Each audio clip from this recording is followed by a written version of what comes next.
स्वागत है आप सभी का उत्तराखंड एक्सप्रेस। आप देख रहे हैं, आपके साथ मैं हूं नलिनी पांडे और सबसे पहले बात करेंगे बड़ी खबर की। तो श्रीनगर के पास कीर्ति नगर में पेंडुला मैखंडी रोड पर एक गाड़ी खाई में गिर गई है और आपको बता दें कि हादसे में ड्राइवर समेत 3 लोगों की मौके पर ही मौत हो गई है, जबकि एक घायल को निकालकर अस्पताल में भर्ती करवाया गया। ये बड़ा हादसा हुआ है, कीर्ति नगर के पास गाड़ी खाई में गिर गई है।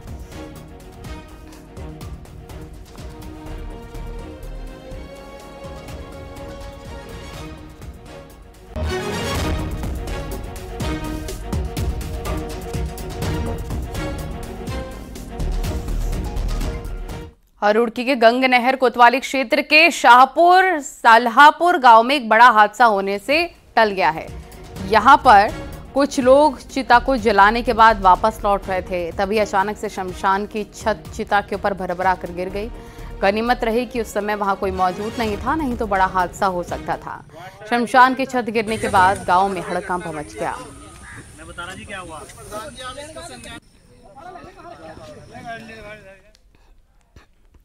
दुष्कर्म के मामले में फंसे नैनीताल दुग्ध संघ अध्यक्ष मुकेश बोरा को कभी भी नैनीताल पुलिस गिरफ्तार कर सकती है।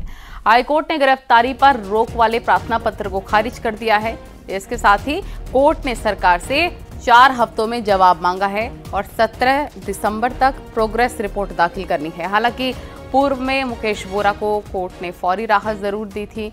कोर्ट ने अपना आदेश जारी करते हुए कहा है कि सुप्रीम कोर्ट के दिशा निर्देश हैं कि हाईकोर्ट के पावर से जांच में बाधा नहीं पहुंच रही है तो उसका इस्तेमाल नहीं किया जा सकता है। आरोपी पर गंभीर आरोप हैं, उसकी अभिरक्षा की जरूरत है, ऐसे में जांच में बाधा आ सकती है। आपको बता दें कि दुग्ध संघ में ही काम करने वाली एक महिला ने 1 सितंबर 2024 को मुकेश बोरा के खिलाफ बलात्कार का मामला दर्ज कराया है, जिसके बाद एक नाबालिग की ओर से भी यौन उत्पीड़न का मामला दर्ज हुआ है। इसमें जो अभियुक्त हैं जिनके विरुद्ध एफआईआर हुई थी नैनीताल दुग्ध संघ के अध्यक्ष, तो उनके द्वारा याचिका दायर की गई थी एफआईआर क्वेश्चन और गिरफ्तारी पर रोक लगाने के लिए। तो उस पर कल सुनवाई हुई थी और जिसके बाद कोर्ट ने स्टे एप्लीकेशन उनकी रिजेक्ट कर दी है। तो अब उनको विधिक प्रक्रिया का पालन करना पड़ेगा, क्योंकि उनके विरुद्ध जो भी आदेशिकाएँ जारी की गई हैं कुर्की की नॉन अवेलेबल वारंट और उनके द्वारा इन्वेस्टिगेशन में जो सहयोग नहीं किया जा रहा वो उनको अब करना पड़ेगा, क्योंकि कोर्ट द्वारा उनको स्टे एप्लीकेशन रिजेक्ट करने के बाद गिरफ्तारी से रोक की राहत नहीं दी गई है। और देहरादून से बड़ी खबर मिल रही है। यहां पर नमामि बोर्डिंग स्कूल में यौन शोषण और रैगिंग के मामले में नाबालिग छात्र के कोर्ट में बयान दर्ज कराए गए हैं। बयानों में पीड़ित ने कोर्ट में अपनी आपबीती बताई है। छात्र के मुताबिक स्कूल प्रबंधन को भी शिकायत की गई थी, लेकिन स्कूल प्रबंधन ने इस पर कोई एक्शन नहीं लिया। नाबालिग छात्र असम का रहने वाला है और 8वीं का छात्र है। स्कूल के ही एक टीचर और कुछ छात्रों पर पीड़ित के साथ यौन शोषण और रैगिंग का आरोप है, जबकि इस मामले में आरोपी छात्रों के बयान दर्ज कराए जाएंगे।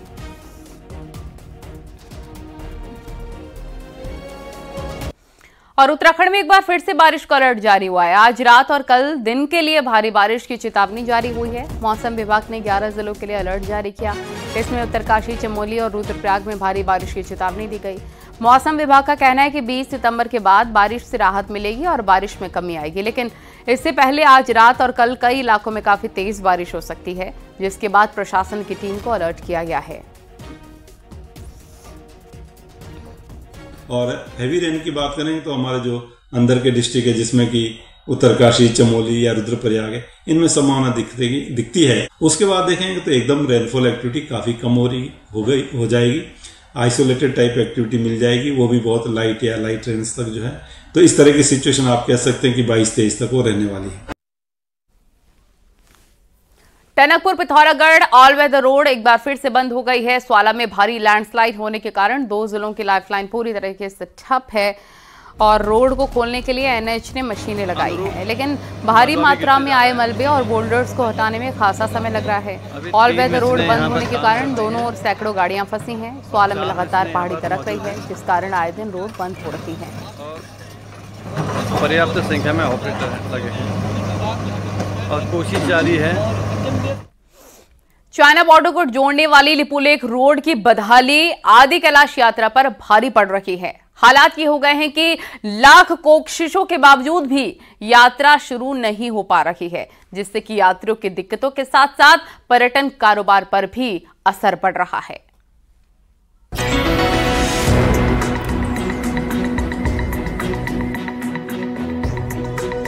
मॉनसून सीजन के बाद 2 सितंबर से आदि कैलाश यात्रा का आगाज होना था।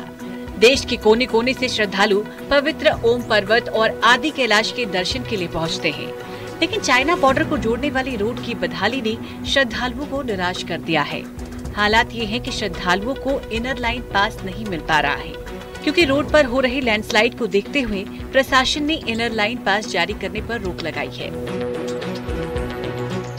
अब पता नहीं लग रहा हमें तो, अब ये भी कंफर्म नहीं है कि कल भी मिलेगा कि नहीं। अब हम ऐसे कितने आगे दिन तक बढ़ाएं अपना काम को, तो बस यही है, वेट एंड वॉच क्या कर सकते हैं। बजट लाए थे 20,000 का, टोटल अभी तक 20 से 25,000 रुपये खर्च हो चुका है। अब आगे पता नहीं और कितना खर्च होगा, समय वेस्ट हो रहा है, सब कुछ है। यात्रा रुकने से श्रद्धालुओं को कई दिक्कतों से तो 2-4 होना ही पड़ रहा है। ऐसे कई श्रद्धालु हैं जिन्हें यात्रा बीच में छोड़कर लौटना पड़ा। बॉर्डर के इस अहम रोड में बीते दिनों कई बड़े लैंडस्लाइड हुए, जिस कारण इस रोड पर सफर करना बेहद खतरनाक है। लगातार खराब मौसम भी यात्रा की राह में रोड़ा बना हुआ है। ऐसे में प्रशासन भी हर कदम फूंक फूंक कर रख रही है। बीते दिनों दर्जनों यात्री रास्ते में फंस गए थे, जिन्हें हेलीकॉप्टर की मदद से सुरक्षित निकालना पड़ा था। अभी जो है रोड थोड़ा सेंसिटिव बनी हुई है, लेकिन हम फिर भी इनर लाइन परमिट जारी कर रहे हैं। जैसे जैसे रोड खुल रही है उस आधार पर। वर्तमान में रोड बंद है, तो जैसे ही रोड खुलती है इनर लाइन परमिट के जो भी बैचेज होते हैं उनको हम बैचेज में उनको जारी कर रहे हैं। बीते साल पीएम मोदी ने भी आदि कैलाश के दर्शन किए थे, जिसके बाद ये इलाका पूरे देश में चर्चित हुआ है। यही वजह है कि अब देश भर से यहाँ भारी तादाद में श्रद्धालु पहुँच रहे हैं, लेकिन खतरनाक लिपुलेख रोड की वजह से निराशा हाथ लग रही है। न्यूज़ 18 के लिए पिथौरागढ़ से विजयवर्धन उप्रेती की रिपोर्ट। और रुद्रप्रयाग से खबर, यहां पर केदारनाथ पैदल ट्रैक की एक्सक्लूसिव तस्वीरें सामने आई हैं। पैदल ट्रैक पर एक बार फिर से ट्रैक्टर दौड़ने लग गए हैं। तस्वीरें भले ही बेहद रोमांचित आपको लग रही होंगी, लेकिन जरा सोचिए कि पहाड़ों के बीच ढलानदार और उबड़ खाबड़ रास्तों पर ट्रैक्टर की सवारी कितनी रिस्की हो सकती है। वैसे तो पहले भी कई बार केदारनाथ पैदल रास्ते पर ट्रैक्टर चलते दिखे हैं, लेकिन इस बार ये तस्वीरें इसलिए भी परेशान करने वाली हैं क्योंकि जुलाई में आपदा के चलते पैदल रास्ते जगह जगह टूटे हुए थे। फिलहाल पैदल मार्ग को आने जाने के लिए तैयार किया गया है और लोगों के साथ घोड़े खच्चरों की आवाजाही हो रखी है, लेकिन अचानक ही इस पैदल रास्ते पर ट्रैक्टर चलने लगे तो उसे देखकर हर कोई हैरान रह गया है।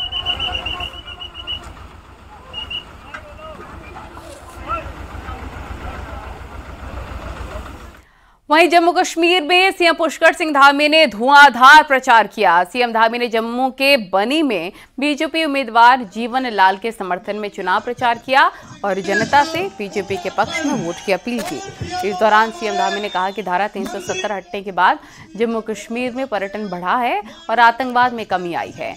मुख्यमंत्री ने यह भी कहा कि पीएम मोदी के नेतृत्व में कई विकास के कार्य हो रहे हैं।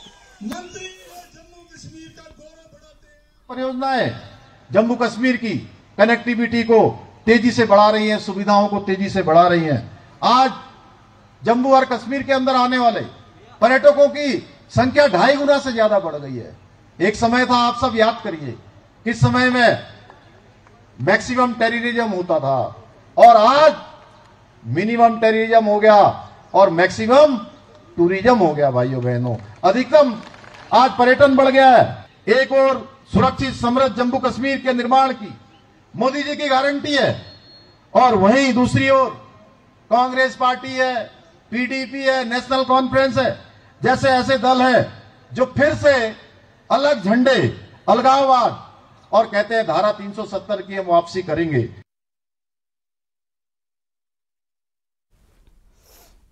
वन नेशन वन इलेक्शन के प्रस्ताव को केंद्र कैबिनेट ने मंजूरी दे दी है और इस पर मुख्यमंत्री पुष्कर सिंह धामी ने कहा है कि ये स्वागत योग्य फैसला है। इससे सरकारी पैसे और समय की बचत होगी और इस पैसे का इस्तेमाल शिक्षा, स्वास्थ्य जैसे बुनियादी ढांचे के विकास में प्रभावी ढंग से किया जा सकेगा। उन्होंने एक्स पर लिखा कि पीएम मोदी के कुशल नेतृत्व में देश और आगे बढ़ेगा।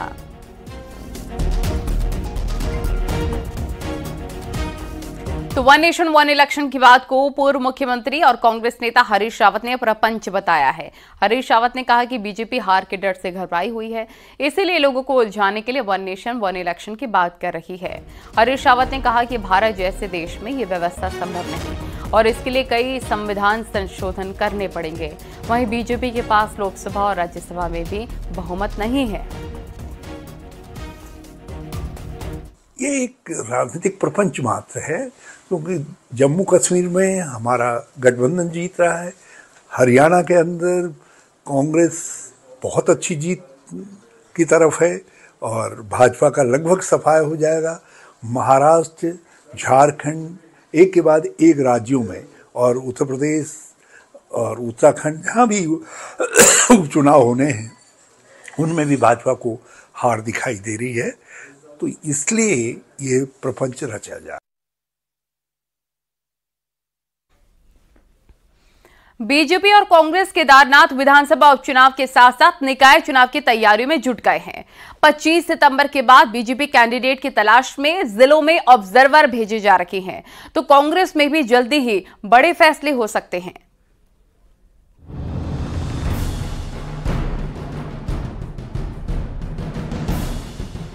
पिछले लंबे समय से चलते जा रहे निकाय चुनाव अब नवंबर के बाद प्रस्तावित है। हालांकि अभी निकायों में आरक्षण तय होना बाकी है। बावजूद इसके बीजेपी कैंडिडेट की तलाश में जुट गई है, जो उसके लिए सबसे बड़ी चुनौती बन रहा है। बीजेपी के पास एक एक निकाय में कई दावेदार हैं। दूसरे दलों से आए कुछ ऐसे भी दावेदार हैं जिनको निकाय चुनाव में टिकट देने का भरोसा दिलाकर पार्टी में शामिल कराया गया। यहाँ पार्टी नेताओं में तालमेल बैठाना उसके लिए किसी चुनौती से कम नहीं।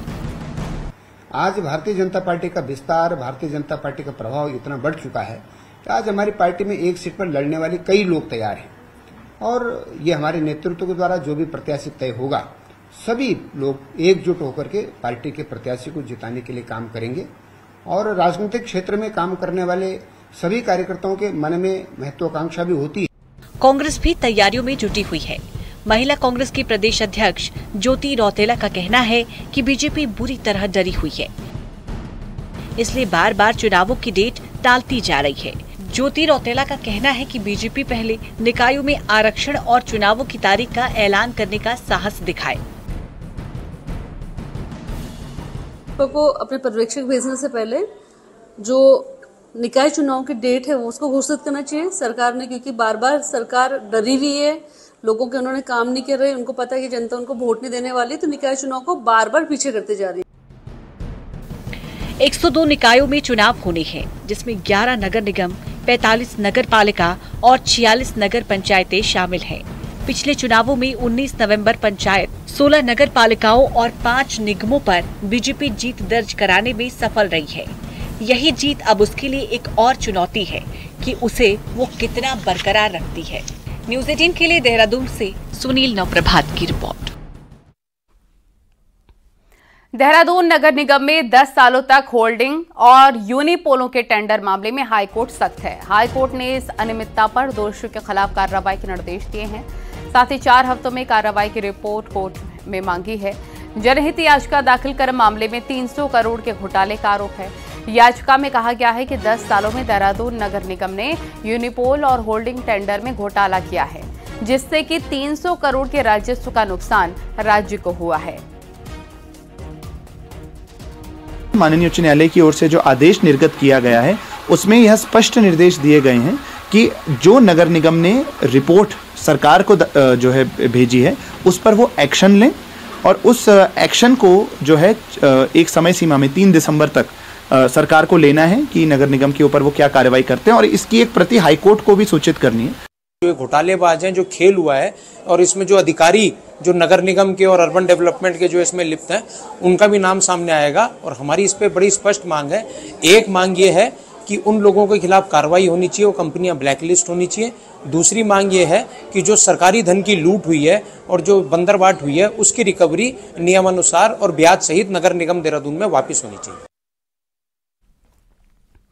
अगले 1 साल में उत्तराखंड में बम्पर सरकारी नौकरी मिलने वाली है। राज्य अधीनस्थ सेवा चयन आयोग ने अगले 1 साल की प्रतियोगी परीक्षाओं का कैलेंडर जारी किया है, जिसमें कृषि, शिक्षा, गृह, स्वास्थ्य, पुलिस, वन, जनजाति कल्याण, परिवहन और अन्य विभागों में खाली पड़े 4,958 पदों को भरा जाना है। विभागों से खाली पदों का प्रस्ताव मिलने के बाद UKSSC ने कैलेंडर जारी कर दिया है। ये भर्तियां 21 अक्टूबर 2024 से 10 सितंबर 2025 के बीच में पूरी कर ली जाएंगी। परीक्षा पूरी तरह से पारदर्शी कराने की तैयारी है और परीक्षा सेंटर्स पर जैमर के साथ 3 बार बायोमेट्रिक रजिस्ट्रेशन से गुजरना होगा। डेट फिक्स कर दिया कि किस डेट को किस डिपार्टमेंट का एग्जाम होगा और हम उस डेट को स्ट्रिक्टली फॉलो करेंगे और हमारी कोशिश होगी कि उस डेट को एग्जाम हो और बिल्कुल करेंगे। उसमें केवल जो फिजिकल जिसमें है, जैसे पुलिस में है, फॉरेस्ट में है, हो सकता है कि उसमें हम लोग अगर फिजिकल लेट हो जाए उनका तो डेट में फर्क हो सकता है। अदरवाइज कोशिश हमारी ये होगी कि जो डेट हमने आपको दिया है उस डेट पे हम उनकी रिटर्न पेपर करा लेंगे। बीते सालों में लेकर आज भी जब भी कोई परीक्षा होती है तो एक ही बात सामने आती है कि वहाँ पर सुरक्षा के क्या इंतजाम है। आप लोग क्या स्ट्रेटजी अपना रहे हैं कि दोबारा ऐसी घटनाएं प्रकाश में?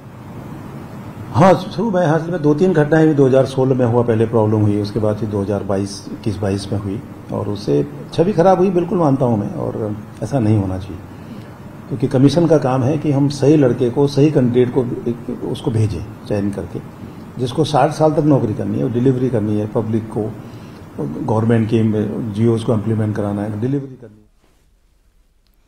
और केंद्रीय परिवहन राज्य मंत्री अजय टम्टा ने पिथौरागढ़ के गंगोली हाट में आपदा प्रभावित इलाकों का दौरा किया और इस दौरान उन्होंने प्रभावितों का दर्द जाना, साथ ही अधिकारियों को राहत कार्य में तेजी लाने के निर्देश भी दिए हैं। इस दौरान अजय टम्टा ने प्रभावितों को हर संभव मदद देने का भी आश्वासन दिलाया।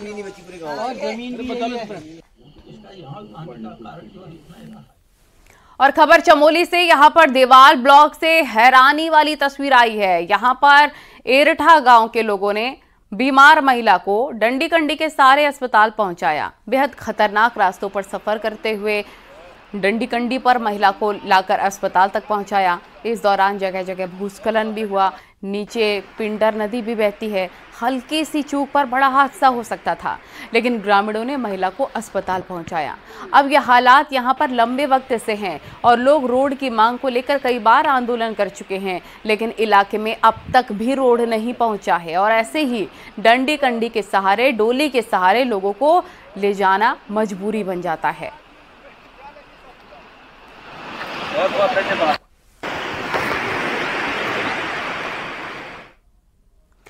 और अब एक बड़ा सवाल कि क्या हल्द्वानी का इंटरनेशनल स्टेडियम इस साल के अंत में होने वाले राष्ट्रीय खेलों की मेजबानी कर पाएगा? आखिर क्यों उठ रहे हैं ये सवाल और क्यों स्टेडियम को लेकर विपक्ष के निशाने पर है सरकार? इस रिपोर्ट में देखिए।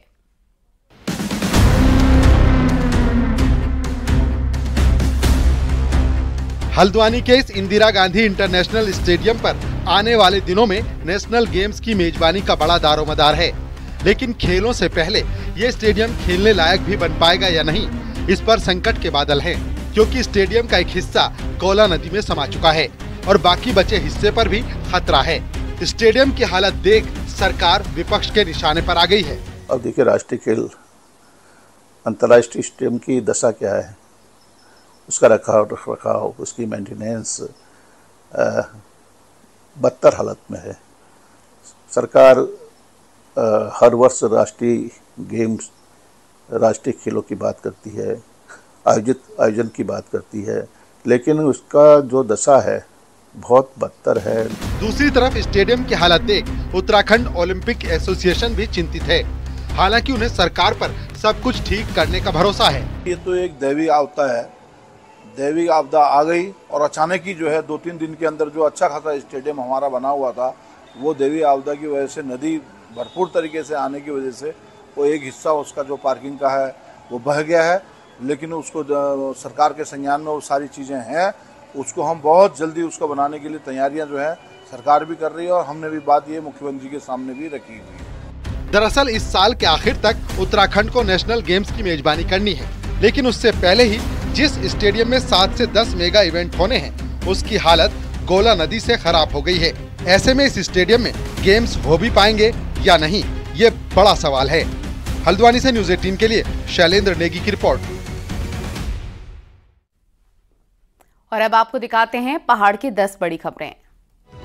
उत्तरकाशी में गंगोत्री हाईवे पर भुक्की के पास एक गाड़ी के लापता होने की सूचना, एसडीआरएफ और पुलिस का सर्च ऑपरेशन जारी। कोटद्वार में कांग्रेस कार्यकर्ताओं ने बीजेपी के खिलाफ प्रदर्शन किया। राहुल गांधी के खिलाफ बयानबाजी से कांग्रेसी नाराज। रामनगर में भी कांग्रेस कार्यकर्ताओं ने बीजेपी के खिलाफ प्रदर्शन किया। कार्यकर्ता सड़क पर उतरे और बीजेपी के खिलाफ नारेबाजी की। कांग्रेस कार्यकर्ता राहुल गांधी पर दिए गए बयानों से नाराज हैं। कांग्रेस ने बीजेपी नेताओं द्वारा राहुल गांधी पर दिए गए विवादित बयानों के खिलाफ अल्मोड़ा में जोरदार प्रदर्शन किया और पुतला दहन कर नारेबाजी की। पिथौरागढ़ जिला अस्पताल में शराब के नशे में धुत एक शख्स ने मेडिकल स्टाफ के साथ गाली गलौज की, जिसके बाद अस्पताल प्रशासन ने सुरक्षा के इंतजाम ज्यादा करने की मांग की। बागेश्वर में ड्राइवर मनोज की हत्या मामले की जांच को लेकर परिजनों ने जिला मुख्यालय पर प्रदर्शन किया और जल्द खुलासा नहीं होने पर उग्र आंदोलन की चेतावनी दी। अल्मोड़ा में ईडीएम ने सीएम हेल्पलाइन पोर्टल की शिकायतों की समीक्षा की। लोगों ने सड़क, बिजली, पानी सहित कई समस्याओं की पोर्टल में शिकायत की है। हल्द्वानी में वन विकास निगम के महाप्रबंधक कार्यालय में डेली वेज मजदूरों ने प्रदर्शन किया। आरोप है कि इन मजदूरों को मार्च महीने से सैलरी नहीं मिली है। महिला एवं बाल विकास विभाग सितंबर महीने को पोषण माह के रूप में मना रहा है। हरिद्वार में सलेमपुर में मंत्री रेखा आर्य ने महिलाओं को महालक्ष्मी किट बांटी है। रुद्रप्रयाग में बीजेपी का सदस्यता अभियान जोर शोर से चल रहा है। बीजेपी ने जिले में 9000 से ज्यादा नए सदस्यों को जोड़ा है। बहुचर्चित अंकिता भंडारी हत्याकांड को आज 2 साल हो चुके हैं। आरोपी जेल में है तो कोर्ट से सजा के ऐलान का इंतजार हो रहा है। लेकिन बहुचर्चित अंकिता भंडारी केस में सियासत लगातार जारी है। देखिए।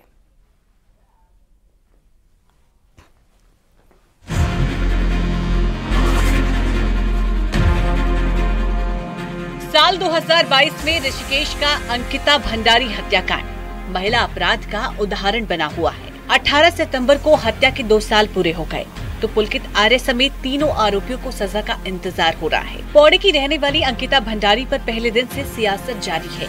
हत्याकांड के 2 साल पर कांग्रेस ने फिर सवाल उठाए। अगर सीबीआई जांच हुई होती तो फास्ट ट्रैक भी केस चला जाता तो अंकिता के हत्यारों को सजा हो चुकी होती। लेकिन बीजेपी सरकार में उन्हें बचाने की कोशिश हो रही है।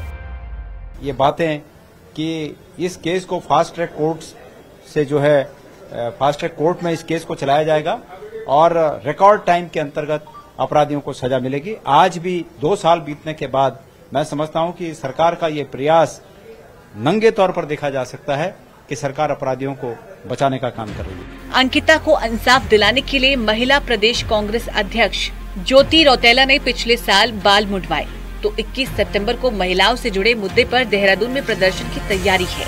वहीं बीजेपी ने सवाल पूछा कि अगर कांग्रेस की सरकार होती तो क्या सीधे फांसी दे दी जाती। अंकिता भंडारी में सरकार ने जो त्वरित गति से कार्रवाई की वो निश्चित रूप से बहुत प्रशंसनीय है और मैं समझता हूं कि मैं तो कांग्रेस के लोगों से पूछना चाहता हूं कि अगर क्या वो उनको पहले दिन ही फांसी दे देते अगर उनकी सरकार होती तो। अंकिता भंडारी हत्याकांड में इंसाफ के लिए नजरें अब कोर्ट के फैसले पर टिकी हैं और खबर है कि जल्द कोर्ट मामले में आरोपियों को सजा सुनाई जा सकती है, जिसके बाद सियासत थमने की उम्मीद है। न्यूज़ 18 के लिए देहरादून से दीपांकर भट्ट।